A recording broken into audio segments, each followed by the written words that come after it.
I have a new toy. You have a Knit-o-matic. Yes, Jack's in the background saying it's a Knit-o-matic, and it is. It's a Kenner children's knitting machine, complete with its instruction book and some original yarn balls. And notice they are wrapped on cardboard, and that's not just what somebody did. Those cardboard tubes, sleeves, seem to fit on the yarn guide on the carriage. It has the coolest cast-on comb. I'm very impressed with that. I do see that it's going to need a little TLC. Let me try to hold this up where the light's better. There's some rust down in there and some dirt. That's okay. We'll take it apart together and learn how to use it. Now here is what I'm going to do first. Let me try to show you. This piece is screwed on with only 5 screws. And it appears to me, although you can't see very well when I hold it up, there's a shadow down here preventing you. There you go. That's a separate piece. So I think this whole blue piece will come off if I use this screwdriver. The one that seems to fit came with a set that is sold with sewing machines for maintaining them. And it's just a flat tip screwdriver, nothing special about it. The problem is that 2 of the screws, the end ones, are like this. You've got clear access. But 3 of them in the middle are different. You have to drop the screwdriver down into a socket to reach it. I'm sure that's so that when the carriage moves across, there's not the impediment of a screw head. But this screwdriver fits down in there fine. So I'll just finish getting these undone. And I can already see that the segment of blue plastic that I thought would lift off is planning on lifting off. And we'll see what's under there. Now, you probably know that most knitting machines shouldn't be exposed to much water because they have so many metal parts. The water doesn't really do much harm, but if you fail to get it off in a timely manner, you're begging for rust, and none of us wants that. However, on some of these plastic machines and toys, it's completely okay, and I may take off plastic pieces, put them in the sink, and wash them with hand dishwashing liquid. I used to tell you I would wash them like a dish, forgetting that to most people, not me, but that means using a dishwasher, and I don't recommend a dishwasher for plastic parts unless you know for sure what they're made of. This kind of thing, not a thing we encourage, but this I can just scrub off. That's certainly making sluggish spots, and here's where the needles feel so sluggish. Those needles are dirty, and I won't know till I get into cleaning them if that is rust on them that's so brown. But I really kind of feel that it's maybe something that was spilled on it. Remember, this is a child's toy, and children actually aren't the only ones in the world who ever drop anything dirty, so I've been known to drop a dirty thing or two myself. Looks like the needles come out easily, and all the latches appear to be in good shape. Some things are a little sluggish. So I think that I'll do my old favorite with the needles and put them into Marvel Mystery Oil. They feel sticky. Rust doesn't feel sticky. So I am suspecting something was spilled in here. Now, plainly, all of this kind of thing needs to be scrubbed out with something or other. You could use a chemical that's safe for plastic. I can see there's some in some of the channels. The screwdriver doesn't quite reach to the bottom, and I don't want to gouge, so I need a different tool. I'm not very worried about my ability to get the hardware that you're looking at dry. There's only one thing I think I'm going to be careful of. These appear to tension the needles, and I don't know how far these metal pieces extend. They must go somewhere into where this blue ridge is. I certainly would not want to get them rusty. On the other hand, these are little pieces of metal that I can see, so I think that I can go ahead and scrub and hand dry and then set the whole thing in a dry place, like a rack over the wood stove, so that I know that it's gotten completely dry quickly. So I'm off to the sink. All washed. Quite a bit of brown ickiness came out. Never could really tell what it was, but I have found something interesting. This was the bad end. The rest just cleaned up with a vegetable brush, toothbrush, and some Dawn liquid. But I could see that I really hadn't gotten everything in here. Take note, this is my regular stainless steel knives that come with my set. They're, you know, just the ones you serve when you set the table for dinner. And at least this particular model fits nicely into that slot, allowing me to use a low lint paper towel to clean it with. Make sure that you don't force it. You don't want to flex that too much, but you can see mine's a pretty easy fit, so I've got room for my towel.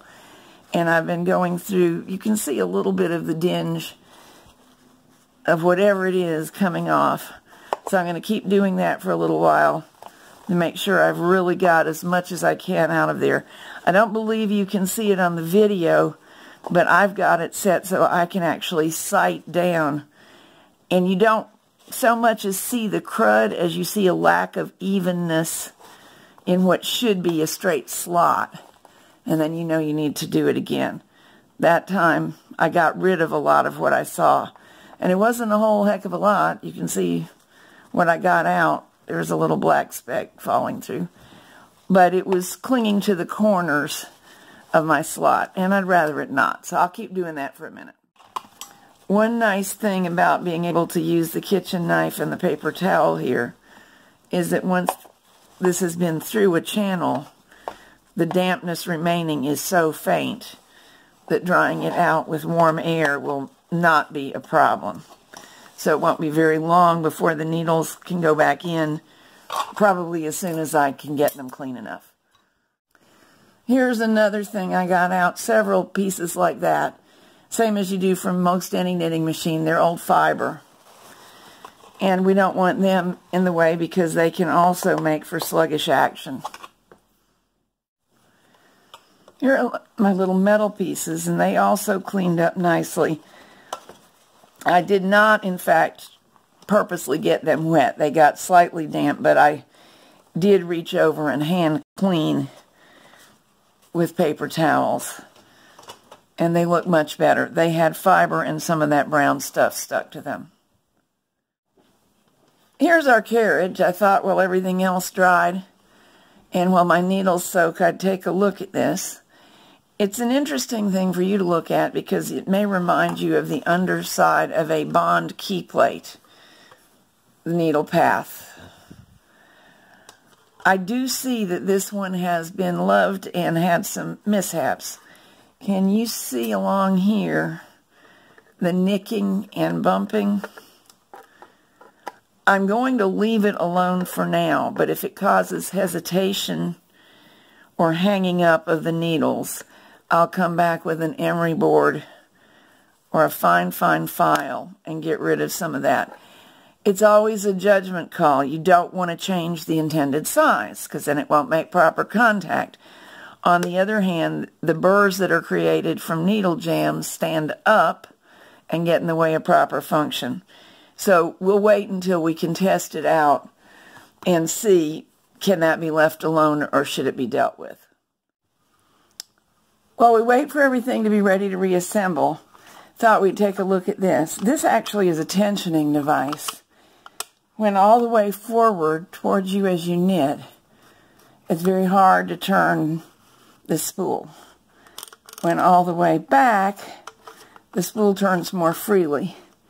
And it appears to be working just perfectly. It doesn't need anything. Probably ought to do a little bit to protect that from future rust. But other than that, it's working just as it should. And here is a cone, well, a spool, that I can wind my own yarn onto. I thought rather than start with this vintage yarn that came with it, I'd use something of similar weight that I know is in good condition. My needles feel much cleaner now, so I'm going to reinstall them.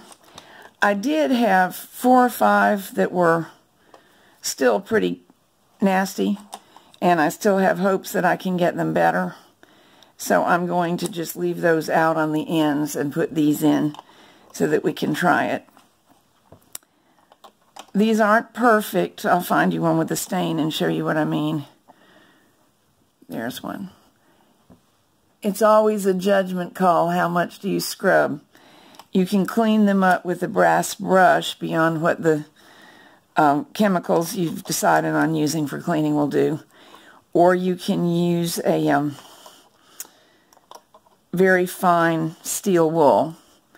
Jack says the brass brush is much better and safer for the metal. But I confess that I sometimes do as I please and use the steel wool. It does make a bigger mess. You got to mind that you don't leave steel wool grit around. In this case, I was very sparing with a brass brush. Just like the other things, you want it as clean as possible, but on the other hand, you don't want it crystal clean to the eye at the expense of changing the shape very much. So it's a balancing act. Let's see, how many do I have left? I have 5 left, and more spaces over here, so we'll put these in. It's so easy to get this needle retainer, when I'm about to screw back down, off and back on again, that I don't mind letting my needles wait, and then if I can salvage the rest of them, I'll bring them back. Also, don't these greatly resemble some of the ones for our standard gauge machines? We'll need to do some measurements and see, is there perhaps an easy replacement? Trying to make sure everything's moving pretty freely. That channel feels a little odd, and I don't know if it's this needle could be a little bent, or if there's more to get out of this channel, so... nothing much came out, so we'll just give it a try.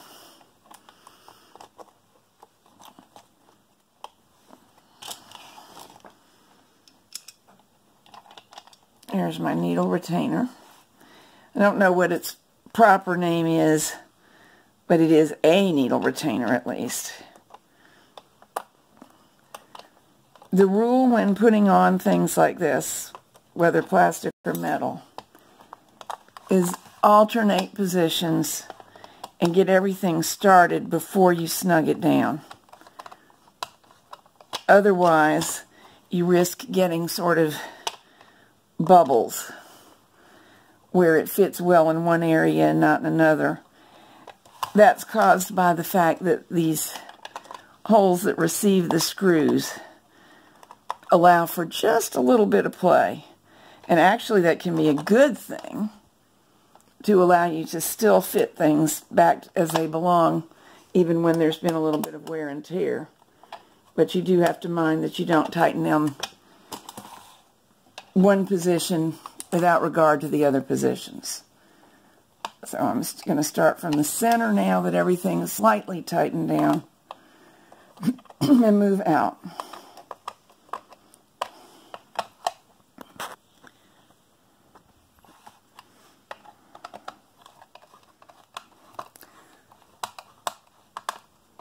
That feels pretty good, looks pretty good. Same on the other side.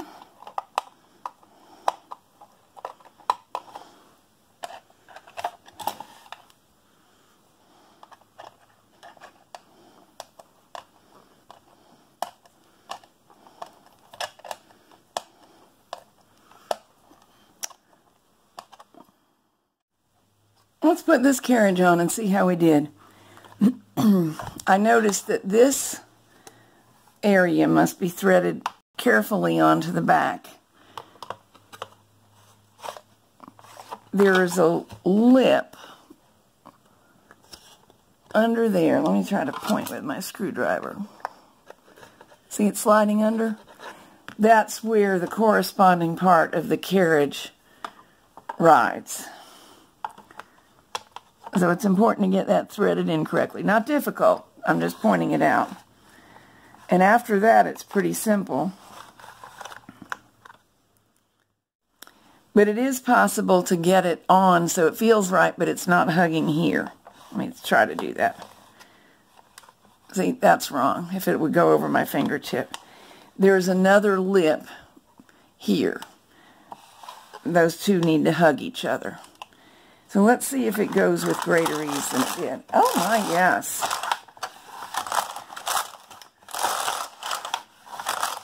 Now I think we can knit. Okay, that's the end of this video. This little thing is fixed, or at least so I believe. We'll try to knit on the next video.